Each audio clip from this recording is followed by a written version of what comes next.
Yo, So, you're about to say you're muted. What, Danny boy? Yo, Corpus Crispy Murphy, what's going on, people? We appreciate you, we love you, and we always thank you for joining us on a Friday, top five Friday, Hey, fam. top five for sure. We'll get to that in a few, plus some pre-NBA draft news. Giannis finally out of Milwaukee and into Miami. We'll discuss those trade details and stuff. Um, but Bill, a breaker coming out this morning, um, involving the New York Metropolitans. Yes, breaking news from Queens. I think Mike Rifkin covered it, did he? I don't know if he covered it. It's not, I don't know if he did a video on it. I know he did a thing, Rifkin Reacts, where he talks about the Mets and their free fall after they lost a doubleheader to the Cubs. By the way, the Cubs swept the Mets, so this is exactly where the point of all of this whole thing. Um, but he did that, I think, yesterday. And I'm sure we're going to have way more reaction to this. But Carlos Mendoza, Mets manager, has been fired. After what is a horrific start to a season, 34 and 47 on the year, 13 games under 500. The big bad Mets, they go out and they sign players, and you know what was supposed to be a team that David Stearns said was better than last year's team has turned into a complete nightmare. Your manager doesn't even make it to the All-Star break. Nah, but there was talk for months. Met fans were saying, "Is Mendoza out? Mendoza's going out. Mendoza's going out." Stearns and Cohen were like, "No, no, no. Mendoza's staying. Mendoza's staying." And then they're like, "Okay, Mendoza, you're fired. Sorry." But here's my issue with this. Let's hear the issue with I this. don't I understand you have to you can't just not make a managerial change or just stand pat, because the reality of the situation is the Mets are a complete and utter dumpster fire. And I think Mendoza's better than what the record says, but it's not like he's been managing great this season either. He has been managing with his gut. Just like his pal Aaron Boone in the Bronx, he's a puppet for an analytics-driven front office. He is. So it's not like he actually has been great managing this season, but to just be a coward, if you're David Stearns, if you're Steve Cohen, and to place all the blame on Mendoza, making him the scapegoat of your problem, that's where I have an issue with. It's not fair to do Carlos Mendoza, because even though he's part of the problem, the issue is the front office. That's the biggest place you got to look at, because they assembled this team. They're You're the not ones. wrong. They're Reggie, the you're not. one. Yeah, they're the ones that said to hell with Pete Alonso. We're gonna let him go in free agency. They're the ones that said to hell with Brandon Nimmo. We're gonna trade him. They're the ones that said to hell with all these players. No Jeff McNeil, he's killing it in Sacramento. Yes. You sign Severino to approve a deal. He goes out and proves it, and then you don't sign him back. He goes to the A's. And then in the process, you're breaking up the core of your team that almost went to the World Series.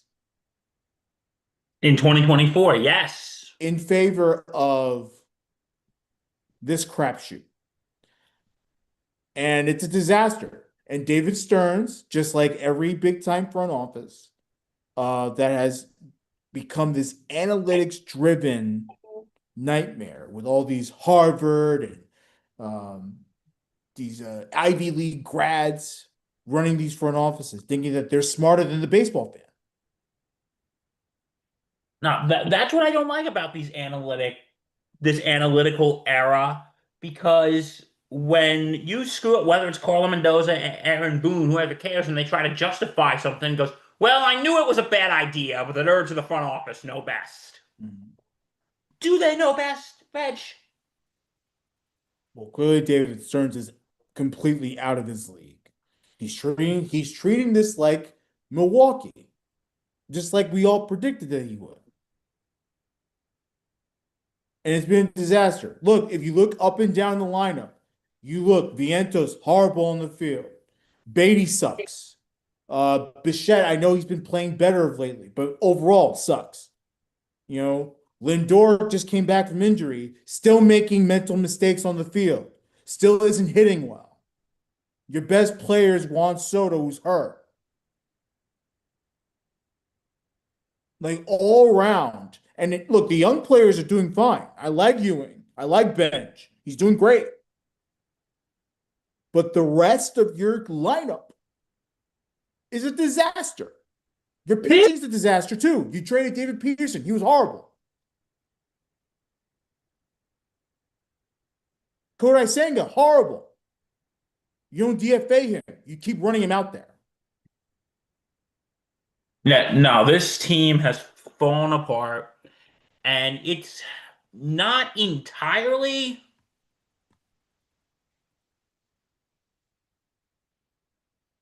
it's not entirely Mendoza's fault, but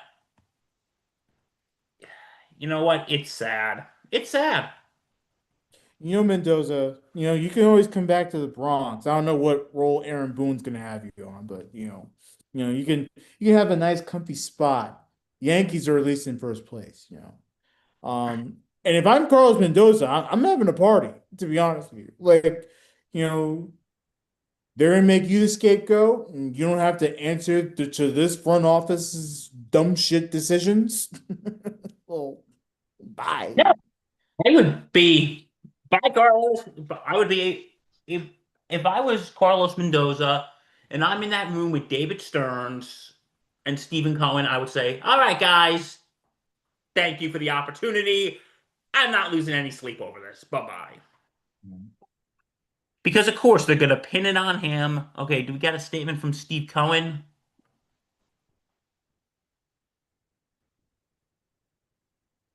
Um, Here's what Steve Cohen said earlier. He said, I want to express my deepest gratitude to Carlos Mendoza for his leadership and unwavering commitment. He represented this organization with integrity and dedication throughout, and I wish him and his family all the best. Our commitment to bringing our fans a championship caliber team has not changed. There is no sugarcoating it. This season has been a disappointment, and our fans deserve better than what we delivered. But that's you, Steve Cohen. It's you know what? It's the typical our coach slash manager's been fired statement. You know? It's typical. We thank him for his service. We wish him and his family all the best in his future endeavors.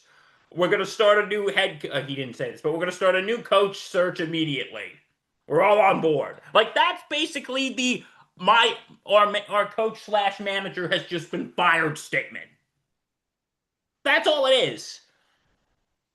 Reg, I wonder if every owner and GM has that template of that letter, like on their computer, and they Mhm. just like put the name of the manager in there and they just print it out or they just post it on their social media. No, I'm very curious. I wonder if they do that. What do you think, Reg? Yeah, I They'd be mean, like, okay, okay, I'm this is when sure. we fired Buck. Okay, delete Buck's name and Yeah. put Carlos's name. Exactly. And I am very positive that David Stearns had this ready well before his firing, when he got rid of the basically Mendoza's entire staff. This is what he had to say earlier. Carlos led this organization with passion and grace and is beloved by everyone who works with him on a daily basis. Carlos's impact on our players, staff, and culture over the last 3 seasons has been transformative. Unfortunately, we know we are falling short and change is necessary to move forward. Starting with you, David Stearns. You know, why? Why? Why don't they just fire David Stearns? And it's like this, and I shouldn't be comparing those two different sports, but like when the Giants fired Brian Dable, why didn't Joe Shane? Joe Shane should have been fired too. Mhm. Like, no, if they're so what? We're gonna leave in charge the people who hired them, who thought this was a bright idea to get them. Because usually in most sports, if the head coach or the manager gets let go, the GM is not far behind. And that's me Unless it's throwing some very rare circumstance. Like it if should that coach is stepping away due to health issues, right. or in that situation, it's not necessarily the GM's fault. Or if they did something that's kind of sus, again, that's not the GM's fault. But no, in most cases, except for those very extremely rare circumstances, when the head coach or manager leaves, the GM is right behind them. Again, except for those very rare circumstances. So Reggie, my boy. So with Mendoza gone, can the Mets salvage their season? They have a whole second half to go. Literally 81 games left. Andy Green will be the interim manager for the remainder of the season. Um, I have a friend who's a big Met fan, and he was at the game last night, which ended up being Mendoza's last game. yeah. Is that something to be proud of, or not really? Is there anything to be proud of? You're a Met fan. Their defense is one of arguably the worst in Major League Baseball. I think I E- shared this Every, meme with everybody makes an error. I think I shared you with this meme before. It was comparing the Mets to a bacon, egg, and cheese. You remember this? It said like worth this. Never played baseball. Doesn't know how to play baseball. Bacon, egg, and cheese brings joy. The Mets brings no joy. No.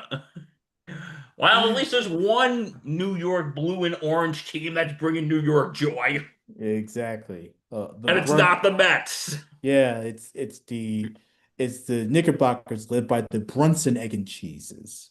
You know. We're still on cloud nine about this, aren't we? Yeah, oh my God.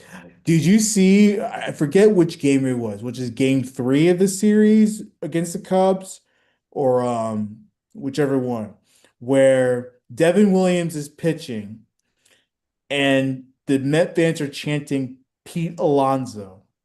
Oh, I did see that. Like, do you understand that how much that hurts? You have Devin Williams who gave up that iconic home run in the wild card to Pete Alonso. Up at the mound, the Mets are losing badly, and fans are chanting for Pete Alonso. Uh, you you done goof, Oh my David God. Stearns. You done goof, Steve Cohen. God damn. And they're gonna run Mendy out the door. It's okay, Mendy. At least you're respected in our fronts over in the Bronx. You can come back anytime. Um, again, I'm not necessarily saying that Carlos Mendoza has been a great manager because I don't think he has been. There have been missteps by him. But my issue right now is that Steve Cohen and David Stearns are being cowards. And Instead how are of they being? instead of meeting head on and admitting fault to it, they're going to blame their spokesperson who had Carlos nothing Mendoza. who had nothing to do with assembling this roster.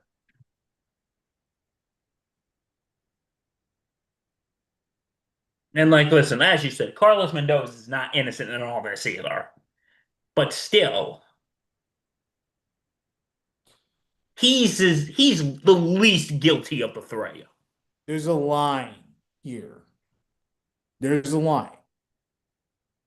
And right now, the Mets, they're tripping over the line a little bit. They're really shown. David Stearns and Steve Cohen are showing their true colors of what they really are. Incompetent at what they're doing. Cohen's an incompetent owner. David Stearns is an incompetent uh, president of baseball. They're all dumbasses.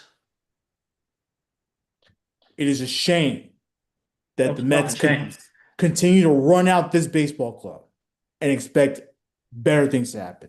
Maybe under Andy Green. Can you believe that? We live in a world where the Mets are spending up the wazoo and they can't find the right players for a ball club. It's ridiculous. No, they can't.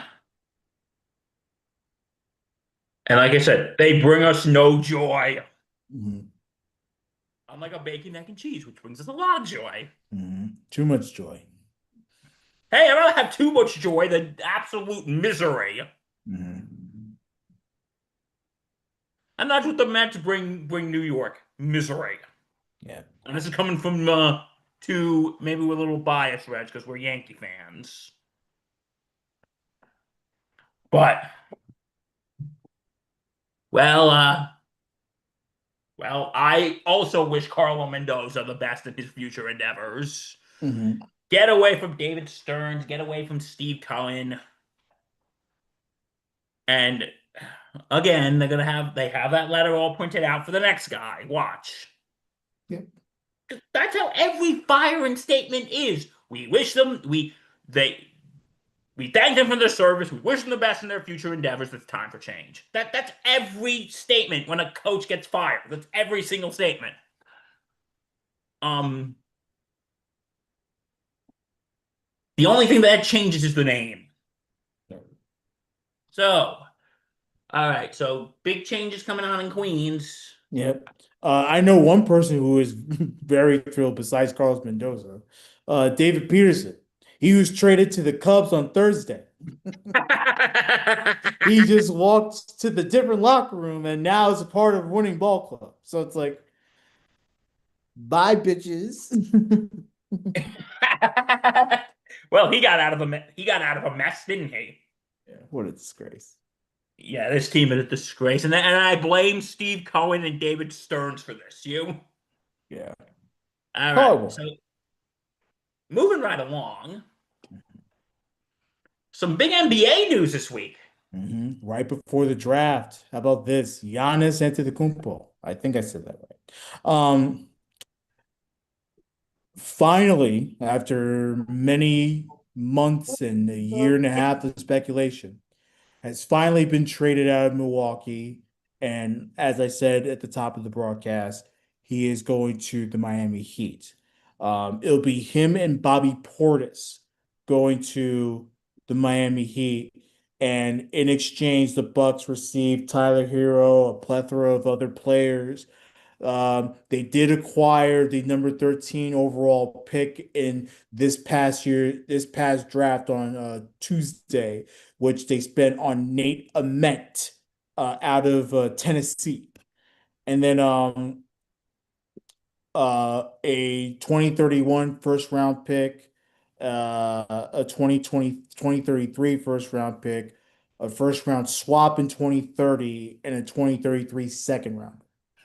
Um, so there's your trade details. I love this for the Miami Heat. You can finally pair up Bam Adebayo with a proven winner in Giannis. Completely changes the fabric of the Heat. Pat Riley does it again. It costs him a lot, as it should, but as you can imagine, for the Bucks, you're starting over. You're getting a bunch of draft picks for the future. You already, cemented one of your future players, that small forward out of Tennessee. And then now, um, and of course they get Tyler Hero. Tyler Hero is a great shooter, man. I really hope it works out for him in Milwaukee. Um, and of I course hope. for go ahead, Bill. I'm sorry I cut you off. No, no, I was just saying I hope so too, and I want yeah, but yeah, this can change the Eastern Conference landscape though. For the Miami Heat, for sure, yes. Oh, it absolutely will. Yeah. Well, they go from playing to it definitely raises their bar a little bit. They'll probably be more than a play-in contender um th this coming season. Absolutely. So no, Giannis is no long is in Miami. In the words of LeBron, he's taking his talents to South Beach. Exactly. Um, and of course, if you're Jaylen Brown in Boston, at least for right now, you're somewhat satisfied that you're not no longer in trade talks, at least from what I understand. So that's big news. Also LaMelo Ball was traded out of Charlotte to go to Minnesota. He'll be pairing up with Anthony Edwards, which is when we do our basketball preview later on in a couple of months, then the old ops guy gonna be like, "What? I know, right? What?" I can't believe Charlotte did that too. But in any case, and then of course the NBA draft, as I said, was on Tuesday and Wednesday. Um, 2 rounds. Um, as expected, the number one pick was AJ DeBonsa. He's from BYU, big time forward. This is something that the Washington Wizards, no brainer. You're not picking Darren Peterson. He who went number two, by the way. Um, like DeBonsa was the guy. So I'm glad that they did not mess that up. Darren Peterson goes to the Utah Jazz. Cameron Boozer goes to the Memphis Grizzlies. My dad's Memphis Grizzlies. Caleb Wilson goes to the Bulls, and Keenan Wagner, the guard, goes to the LA Clippers. And that was your top five picks. For all your picks, you can head over to uh, the draft pages. I want to ask, why do you think the NBA draft doesn't have like the same energy that the NFL draft does? It's funny that you're bringing this up because it used to. Like draft night, whether it was the NFL draft or whether it was the NBA draft. Obviously, the NFL draft gets more buzz and has for the longest time now.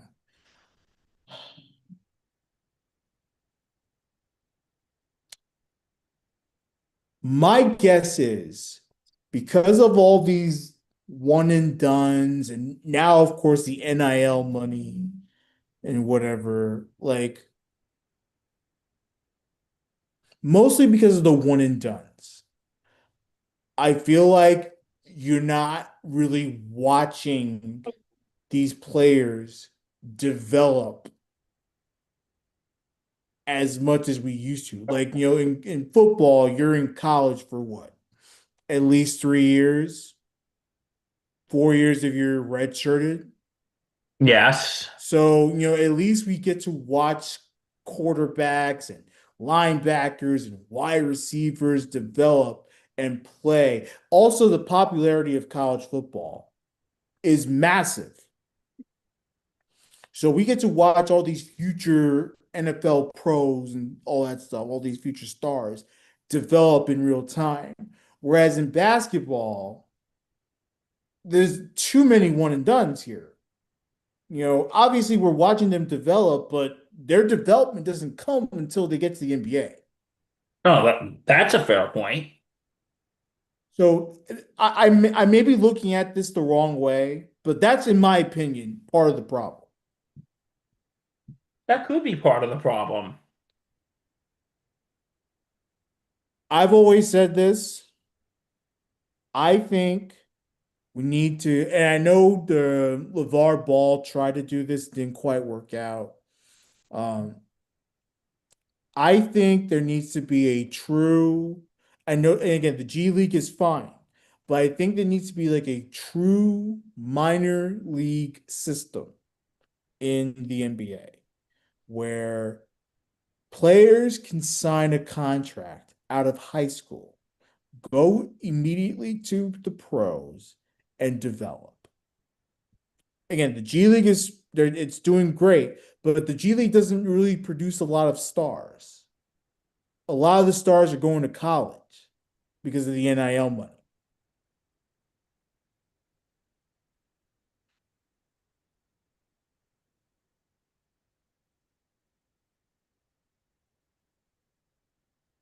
Okay, that's a fair point.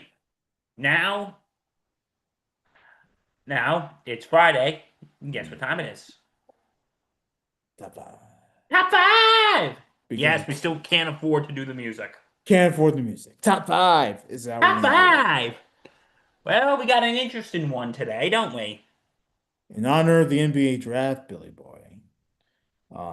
Now some draft picks work out, like LeBron James. Worked out very well for Cleveland.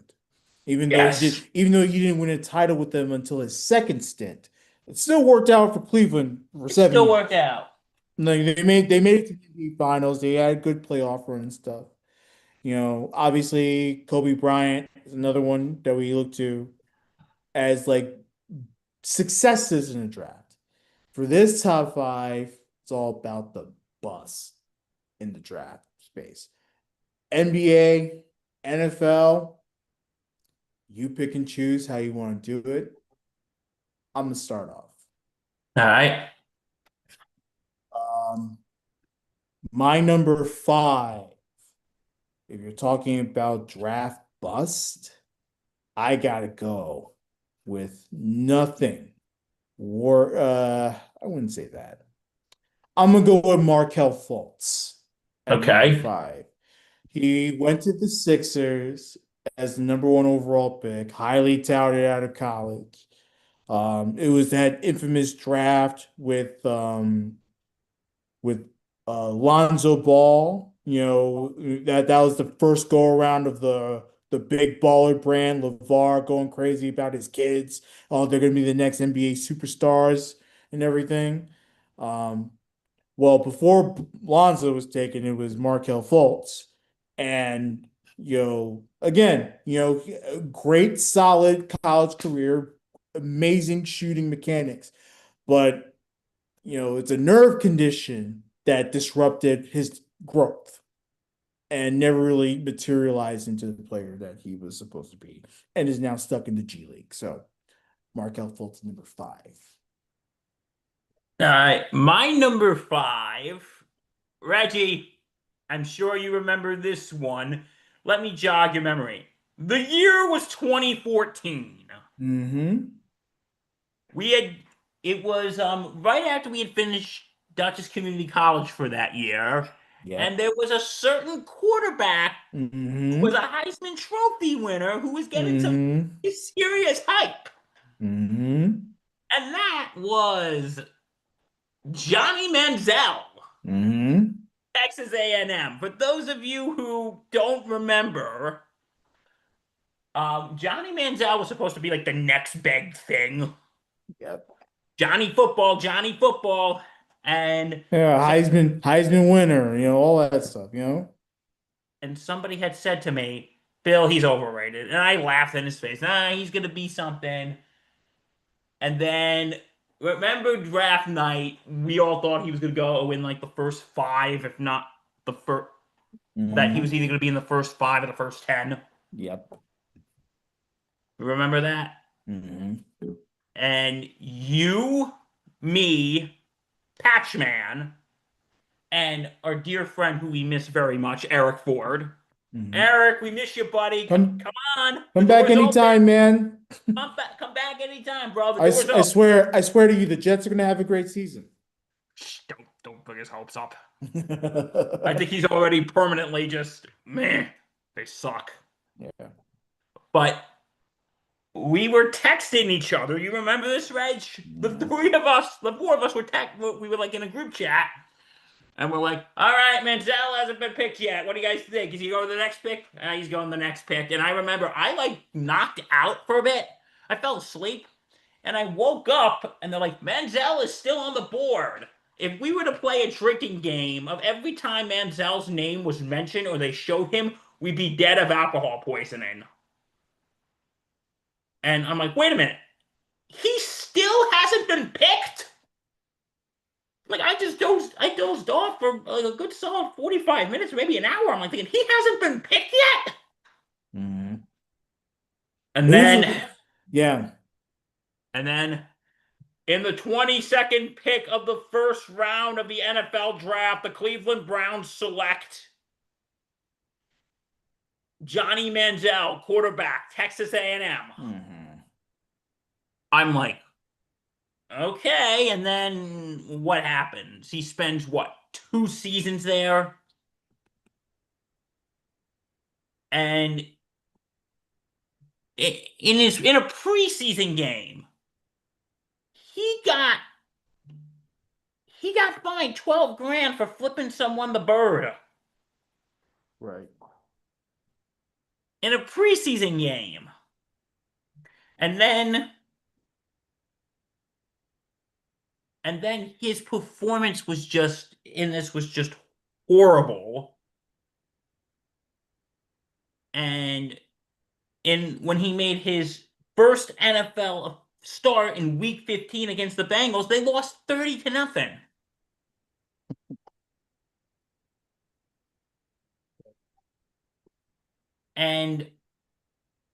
And he had entered a treatment program for unspecified reasons. Mhm. In other words, he was on something and he only did 2 seasons in the NFL and then he went to the good old Canadian Football League. Yeah. Where he somewhat thrived, right? You know, that's what they Keyword said. in that, guess what the keyword in that sentence is? Somewhat. Somewhat. Ah, Jesus. And is Johnny. nowhere near the football field right now, as you all know. Wasn't he like a commentator for college football, like for like five Yeah, minutes? I think he still does some type of analyst type of thing for college football. You know, But he's not relevant anymore. yes. God, if we saw Uh, that on draft night, I still remember Reggie. Holy shit, he hasn't been picked yet. yeah. Well, and by the way, your number five is my number four. Hey, Um, we swipe right. the bottom line is this. When he kept dropping, I was shocked too. I was like, okay, I guess he's dropping. Like, you know, I guess all that hype and everything. The teams in front of the Cleveland Browns knew something that the Cleveland Browns didn't, and it came to light with all his off-field distractions and um, his poor performance in the professional league. Like just his attitude, like literally everything about Johnny Football was rough to watch. And there are times where, I don't feel bad for him. But I'm glad that he got his life together and that he's doing something else. But no, I'm with you, Bill. Major bust. Yeah, wasn't there also reports in his personal life that he like beat his girlfriend or something? All the offensive field issues, violence, the you're not gonna say it. I'll say it. All the substance abuse and everything, whatever the case may be. you know. And like I said, he just didn't play well. He couldn't process the game the same way he processed it in college. Yeah, some of the people we're going to talk about in this list, the people who peaked in high school, the people whose lives they thought when life was so great and they probably still wear their Letterman jacket to work. Mhm. We're talking about people who basically peaked in college. Exactly. That's who we're talking about. All right, you ready for my number four? Go for it. My number four is Greg Oden. Mhm. I actually feel bad. He was in the 2007 NBA draft. He was the number one pick, Yep. and and then on September 14th, 2007, before the season started, he had a microfracture surgery on his right Mm. knee, and he missed the whole season. I remember that day. I was just like, because I mean, Greg Oden was a tremendous college basketball player, a true big man too. And when he when he hurt that knee, my jaw dropped. I said, that is just absolutely insane that that were to happen to this man. And I immediately felt horrible for him. But yeah. And then he left his NBA debut 1 year later with a foot injury after Mhm. playing for 13 scoreless minutes against the Lakers. Yep. And then scored his first NBA points 2 weeks later. I shouldn't really be making fun of him. Uh, But he had 24 points in January 2009 and 15 rebounds. And then he injured his left knee in a game against the Golden State Warriors and was missed 3 weeks due to a chipped knee. This poor guy, bro. Hmm. This poor freaking guy. What do you think? I mean, it was rough to watch.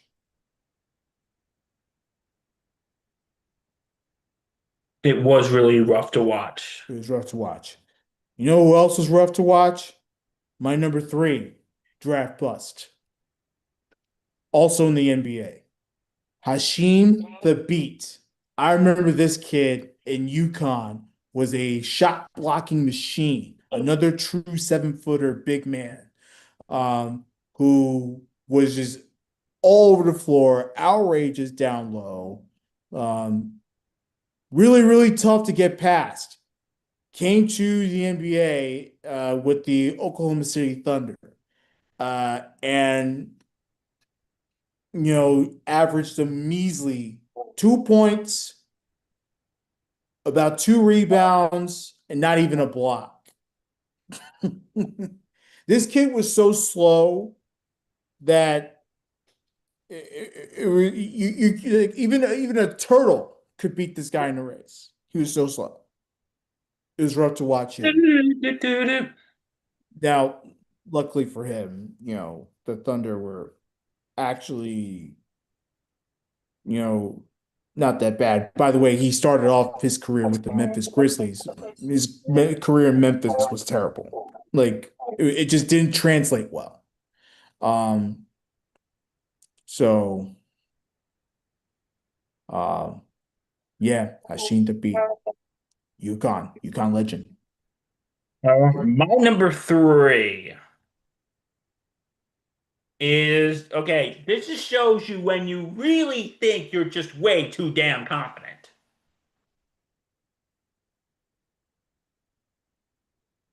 I couldn't hear you there, Bill. Sorry, you Okay, can you broke hear me up. now? Can you hear me Yes. now? Yeah. Okay, Anthony Bennett, Okay. who was the first, went from University of Nevada, Las Vegas, and after one season in the college basketball, one season, Mm. and they lost in the round of 64 to California. Anthony Bennett thinks, you know what? I'm going to go to the NBA. Mhm.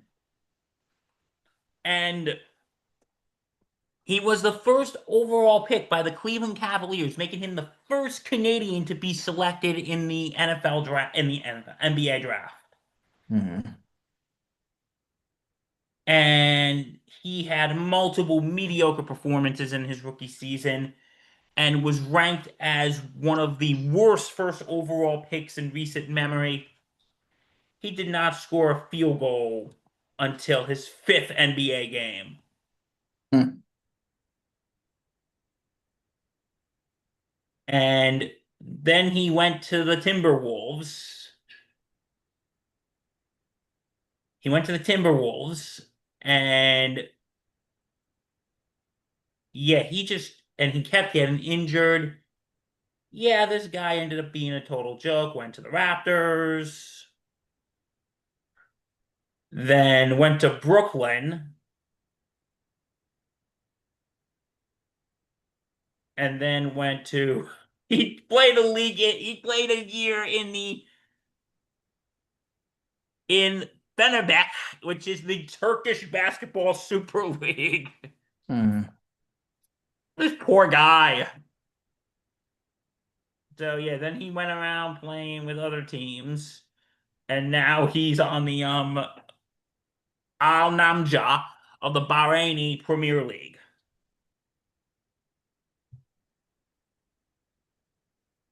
So yeah, poor Anthony Bennett.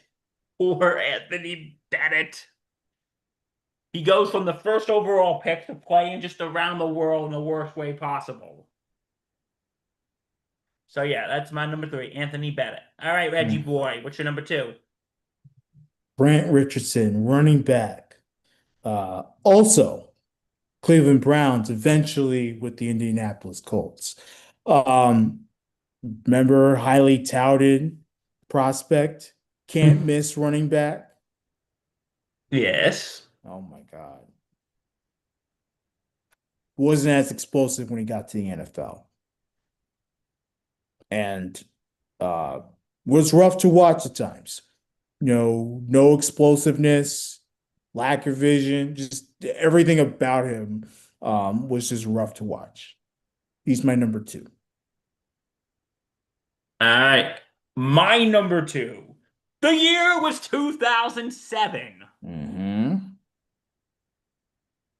It's the NFL draft. Yep. The Oakland Raiders, with the first pick of Mhm. the 2007 NFL draft, the Oakland Raiders select Jamarcus Russell, quarterback from LSU. Mhm. This guy was a national champion in 2003 under Nick Saban.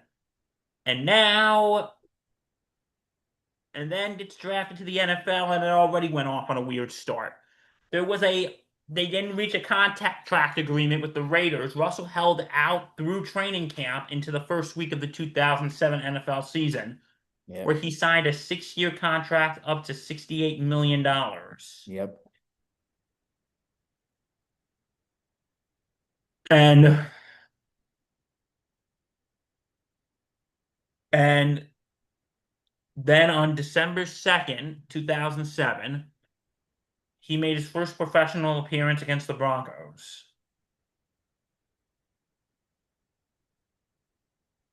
And he played 2 series and completed 4 out of 7 pass attempts for 56 yards. And he didn't throw his first touchdown pass till December 23rd and made his first start in the final game of the season against the San Diego Chargers, in which he was intercepted twice and lost a fumble. And then and then 2008 was a little better, but not by much. Was named starting quarterback in 2009. And then the Raiders released him in 2010. he almost went to the Saints, but Sean Payton said no, and then he just ended up being the biggest draft bust in history. One of the biggest draft busts in history. So yeah, my number two, Jamarcus Russell. Reggie, your number one. Jamarcus Russell for Oh, we semi-swiped right. for exactly the same reason. You said national title with Nick Saban, generational arm talent, everything about him. He was supposed to be the next big time quarterback. Raiders thought they were getting the franchise. They quickly realized this guy doesn't prepare for games well. He thought that everything was just going to come to him. Well, it clearly didn't. Um, Lack of conditioning. You talked about the fact that he held out, right before the season started, to get a contract going, which is a Yep. disaster. You're trying to train for the season. You're widely considered not necessarily being the starter, but I mean, eventually you're gonna be inserted because they believe that you're gonna be the next big thing, and it's a disaster. It is a Everything, disaster. everything about his Raiders career was horrible to watch. It was one of some of the worst displays of football I've ever seen in my life. And I think and look, obviously the Raiders, they're still looking for their franchise. Hopefully it's Mendoza. Um, but it's tough, tough times. Raiders ran through a lot of dark years. And then they did, yep. All right, you ready for my number one? Go for it. My number one is, I know it's predictable, but the number one is Ryan Leaf. Hmm. And this was a, just like Johnny Manziel, he also won the Heisman Trophy, Yep. which isn't always the, which isn't always the indicator of how things are going to go. And when he declared for the draft out of Washington State, he was picked number two. And number one was some guy, Reg. I'm sure you've never heard of him. Some guy Hmm. named Peyton Manning. Some guy named Peyton Manning, Reg. I'm sure you've never heard of him. Am I right? Oh, yeah, I never heard of him. I think he's the guy that decided to stay in college for next year because he didn't want to get drafted by the Jets. I think that's what you're talking about, right? Yeah, some guy and his brother had the Mhm. Giants win two Super Does Bowls. he have a gold jacket? I think he does. Yeah, some guy named Peyton Manning. Um, yeah, but anyway, Ryan Leaf was the number two pick because there was like debate there who's gonna go number one. Is it gonna be Manning or is it gonna be Leaf? And and it's funny because the NFL coaches and executives in a survey, they said that Ryan Leaf's arm was stronger and he had greater potential, but they thought Peyton Manning was the more mature player, Right. and they thought he was going to be the safer pick. And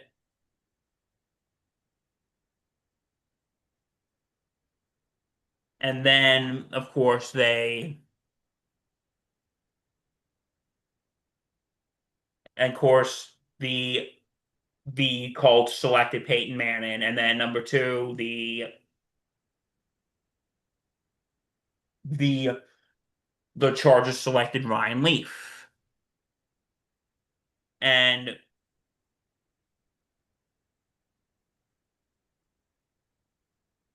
and then what happened was it was soon that because okay Ryan Leaf had some poor behavior. He skipped the final day of a symposium, did okay in the preseason, and then 3 days before a game, yeah, they did win a game, and then he got hospitalized for a viral infection. Yep. He did play, but he only completed 1 of 15 passes for 4 yards, 2 interceptions, and 4 fumbles. Mhm. And the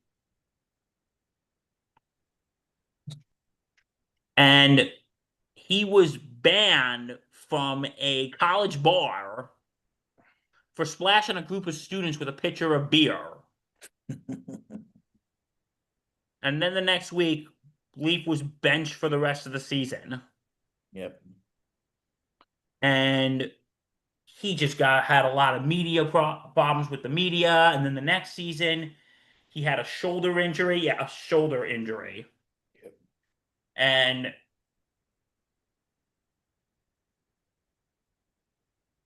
and underwent then he underwent show and then he went underwent surgery, and he was placed on the IR, and he got into a shouting match with a coach.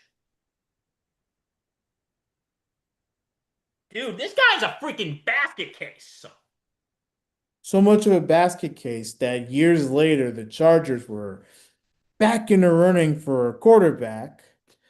Um, and He they was released didn't. in February 2001. Yeah. He was saying they were in the back of the running for a quarterback Ended up being Philip Rivers that they took. who, in the way, is like the opposite of Ryan Leaf. Oh yeah, like clearly the opposite. Um, and of He's course, got 17 kids.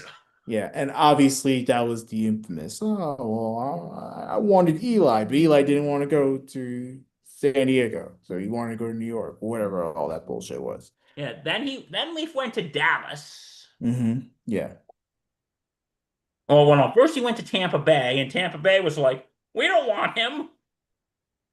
He was released, and then Dallas released him, and then Dallas signed him, released him in May. right. He only appeared in 4 games, and and then he went to Seattle. They signed him to a 1 year contract,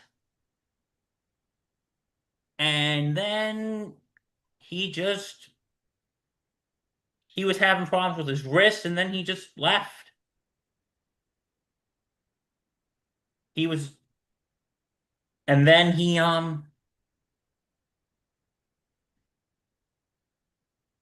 yeah, his life was just such a, and you know what? I kind of feel sorry for him because I actually remember seeing this in a documentary about him. His erratic behavior did have a reason. He actually had a benign tumor on his brainstem that maybe that was affecting his behavior. Right. And then in 2012, Ryan Leaf attempted to unalive himself. Hmm. But apparently he's doing okay now. He's a college football NFL analyst for CW Sports. He hosts a Sirius XM radio show. So on NFL radio. And he's a voice for mental health and substance abuse. So sounds like he's doing better now. Yeah. But this really shows you sometimes the behaviors off the field can really affect the behaviors on the field. And sometimes your scouting department has to do a better job at vetting these players.